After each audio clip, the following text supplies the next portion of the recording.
Follow the week on Facebook. August 23, 2017 drew anger. Getty Images. More than 1,000 demonstrators marched to the National Football League's headquarters in Manhattan on Wednesday, in support of former San Francisco 49ers quarterback Colin Kaepernick. Kaepernick was criticized by some people for his decision to not stand during the national anthem, in protest of police brutality against blacks. In March, he opted out of his contract with the team he led to a Super Bowl, and he remains unsigned. Supporters say he is being punished for his activism. NFL Commissioner Roger Goodell has denied that the league is blackballing him. The demonstrators want to see Kaepernick signed by the start of the regular season in September. Many wore jerseys with Kaepernick's name on the back, the Associated Press reports, and chanted, "Boycott, boycott." Several people spoke, including Rev. Jamal Bryant, who asked the crowd, "How in the world can we call ourselves the land of the free, the home of the brave, and you get vilified and criminalized just for speaking your mind?" The NFL has proven with their treatment of Colin Kaepernick that they do not mind if black players get a concussion, they just got a problem if black players get a conscience. Catherine Garcia, 205 AM. ET. Justin Sullivan. Getty Images. Powerball officials say a salt ticket buyer in Massachusetts has won the massive $758.7 million jackpot, the second largest Powerball win in the U.S. history, after correctly picking all 6 numbers for Wednesday night's drawing: 6, 7, 16, 23, 26, and Powerball 04. The lucky base data snapped a streak of 20 jackpotless Powerball draws.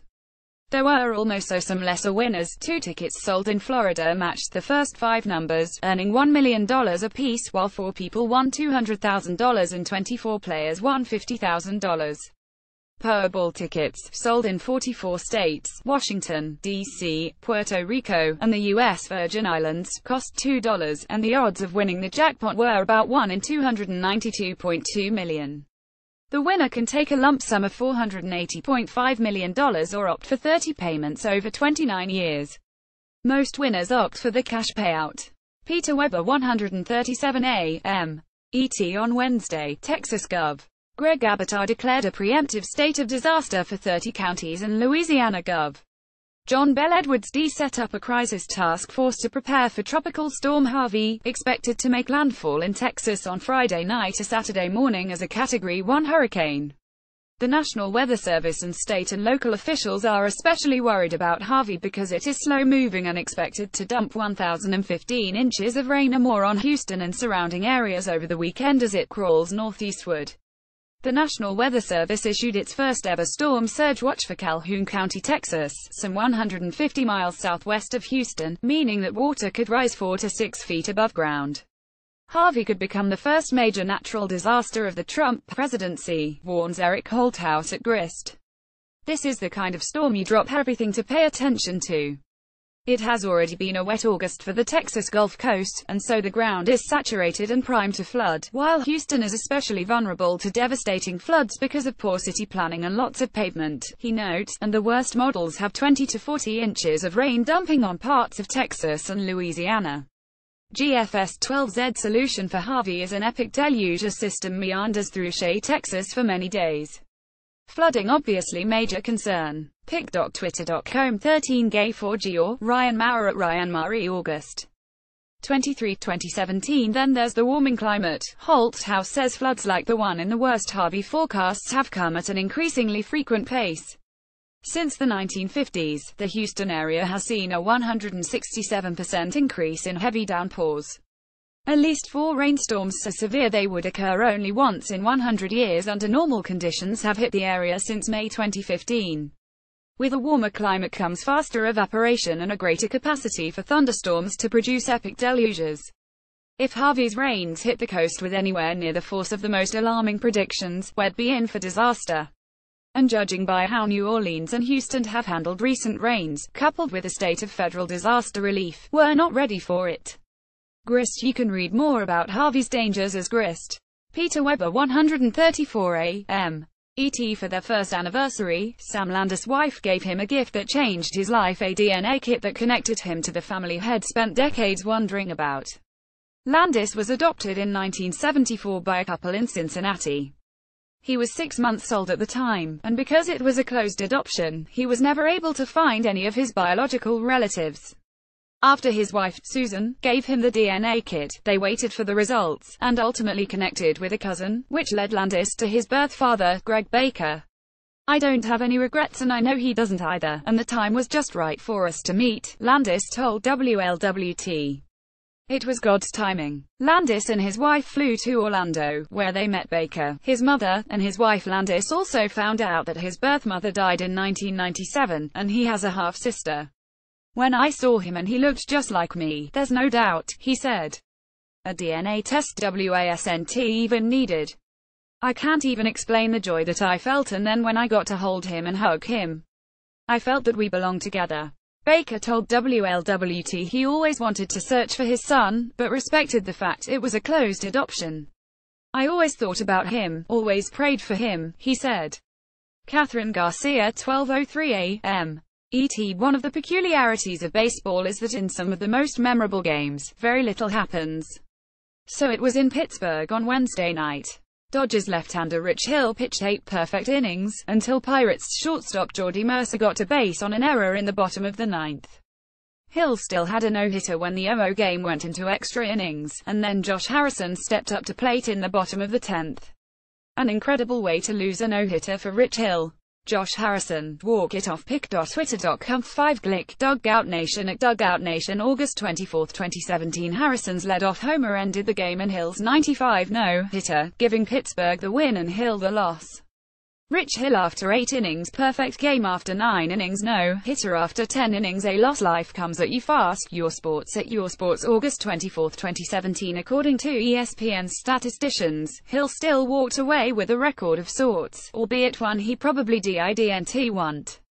Rich Hill is the first pitcher in the last 100 seasons to throw at least 9 innings, allow 1 or fewer hits with no walks, and get a loss. ESPN Stats Info. Attest Stats Info August 24, 2017. The last perfect game, where a pitcher doesn't allow any runner to reach base, in the major leagues was in 2012, when Seattle's Felix Hernandez shut out Tampa Bay.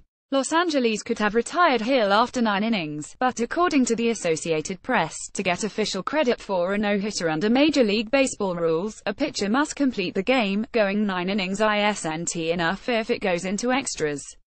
Still, cold comfort though it may be, Hill isn't alone in coming close and losing it all. App notes back in 1959, a Pirates pitcher had perhaps the most famous near-miss of all when Harvey Haddix lost his perfect game and the game itself in the 13th at Milwaukee.